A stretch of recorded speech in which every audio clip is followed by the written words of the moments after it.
There is no doubt that Lewis Hamilton has had a difficult start to life at Ferrari, and so far he's having an underwhelming 2025 season. Ferrari themselves have underdelivered yet again, which is only compounding Lewis's struggles. Their problems are not entirely aerodynamic. They have failed to build a consistent mechanical platform, which means they are struggling to set the car up consistently from track to track to get the best performance out of it, and to access as much performance as they can. They are having to take too many risks on the mechanical side, running the car too low to the ground. However, that means that the drivers are having to manage the plank wear, which is becoming excessive on multiple tracks, which, as we remember in China, led to a double disqualification at the end of the race. To combat this on some of the circuits, Charles and Lewis are having to do more lift and coast than almost any other drivers on the grid, and making these compromises when they're racing is also making them more uncomfortable to push the car as much as they want to.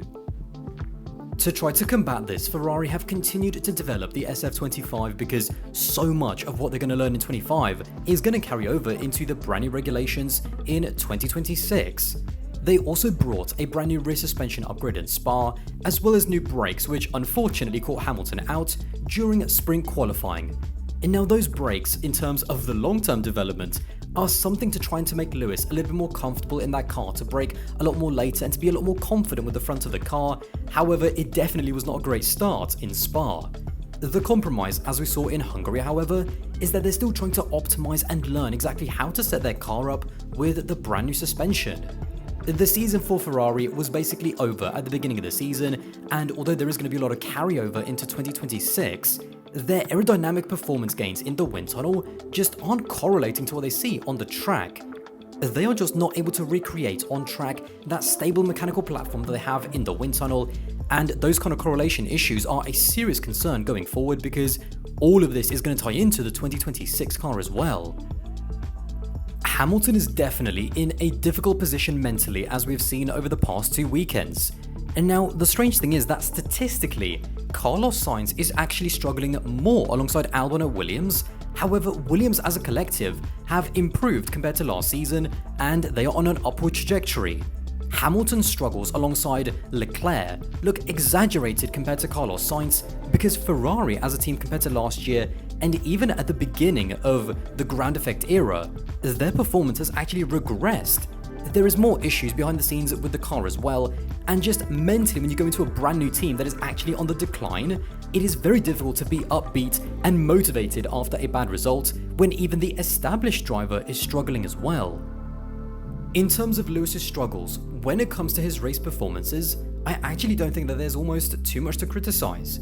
When he qualifies well, which has not been happening enough, he tends to be able to convert those places into strong points finishes. I still firmly believe that looking back at China, if Lewis is put in a high pressure winning situation, he is still capable of controlling those situations with all of his experience, making minimal mistakes and converting them into comfortable wins. His tyre management, his racecraft, his ability in the wet is still comparable to anyone on the grid. He also seems to not be crashing as much as I think some people might have expected, but to me I think that might be even driven by a little bit of caution and stemming from the car's instability and just not having enough confidence in it to push. Having said that, his problem stems from one thing and one thing only, and that is qualifying. Regardless of what you think, the upper limit of what Hamilton can achieve and how well he can drive at Ferrari when everything works for him, the fact that we are having stable regulations means that the grid is more condensed than ever before, and this means that the margins in qualifying and the margin for error is tighter than we have ever seen. Even the likes of Max Verstappen was outqualified by Gabriel Bortoleto in the Sauber. Russell and both Antonelli were knocked out of Q2 in Monaco, and then over at Ferrari they also had a double Q2 elimination in Imola.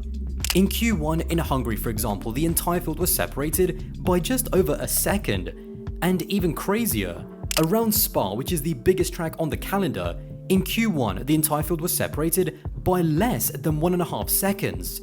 This now adds an extra element of pressure when it comes to qualifying, which for Hamilton is just a worst case scenario. He doesn't look comfortable to be able to push the car as much as Leclerc, and he is also making too many mistakes, which puts him on the back foot for the rest of the weekend. Lewis is struggling to build continuous momentum and consistency. In Spain, Canada, Austria and Silverstone run of races, he was in a really good space. Whenever the conditions got wet, it really played into his advantage, and cumulatively over those weekends, he was actually quicker than Leclerc in qualifying. But then the mistakes during qualifying at Spa just killed all of that momentum.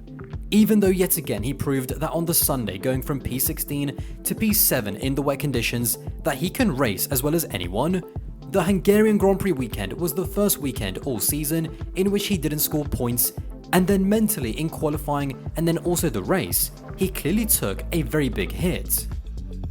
Lewis is sometimes a difficult driver to read mentally because he wears his heart on his sleeve so much that sometimes after a bad session it really does feel as though he's given up, but then a few weeks later after he's had time to bounce back and recoup, he can definitely still find that form to have a great weekend. There is definitely an element of maybe recency bias after the past couple of races because after Silverstone for example, Lewis and Charles were separated by just 16 points. Because of Leclerc's consistency, that points gap can spiral in only a couple of races, which is exactly what keeps Lewis on his toes. He has got one of the best drivers on the grid as his teammate, and the perception of Lewis's season can basically change in just a couple of races. And now, it is very important to mention that Frederic Vasseur has strongly defended Hamilton, especially when it comes to his work ethic and how demanding he is on himself and then also the team. However, when Lewis was asked after Hungary if there was any bright sides to some of the pockets of positive performance, he was very blunt and very honest about himself, saying not particularly, because in reality it's not the case. The result is the result. Hamilton's start at Ferrari has definitely been a disappointing one, both in his own performances and then also the wider lack of performance from the whole team. If we take Charles Leclerc as the barometer, in the first 14 races, 2025 is just the fourth highest amount of points that he has scored during his time at Ferrari, behind the likes of 2019, behind the likes of 2022, and then also last season in 2024. And now, in a way, that in itself is massively disappointing. This team yet again is stagnating despite all of the years that Leclerc has already been at Ferrari, and Ferrari's results this season are actually being flattered when you look at the competition. Because Mercedes and Red Bull do not have drivers like Hamilton and Perez anymore, they do not have two consistent point scorers, and that means that Ferrari's level this season, even in the hands of Leclerc, is kind of being artificially raised above where they actually are. Something else that has also been really disappointing is that as the car has improved over the course of Spa and Hungary, and Leclerc was able to go with it, challenging for podiums and then pole position, Lewis made mistakes at the absolute crucial moments in those back-to-back weekends when the car really has improved. That mentally has just really shaken him, and I think that going into the summer break is definitely a good thing. He is not in a position where he would be benefiting from having another race on the following weekend, and he really does need just a mental reset.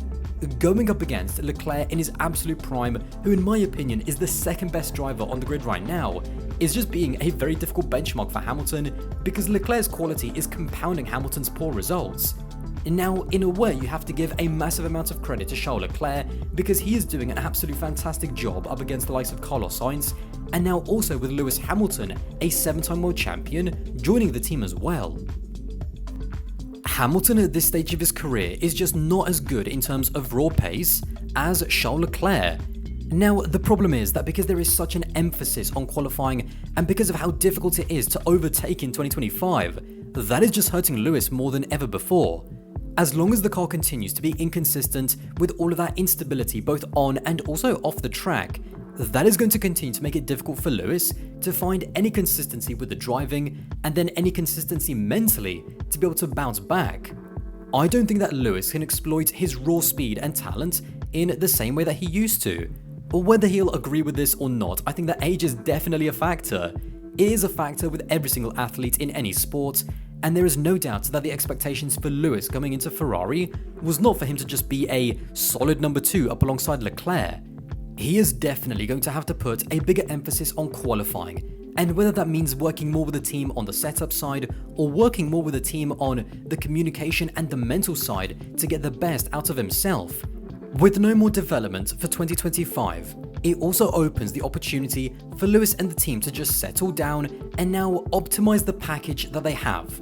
That in itself will hopefully bring a bit more consistency, stability, and also allow Lewis to adapt better to the package that he has without worrying so much about potentially things coming down the road, because once again, the number one thing that he needs to work on is his qualifying. He still has the speed, he still has the racecraft, but he just does not have that consistency in qualifying, and without that in 2025, with all of the difficulties that all of the drivers are having to face, there is just nothing that he'll be able to do for the rest of the season. Well, there you have it. If you did enjoy this video, then don't forget to subscribe. That would be massively appreciated, and I'll see you in the next one.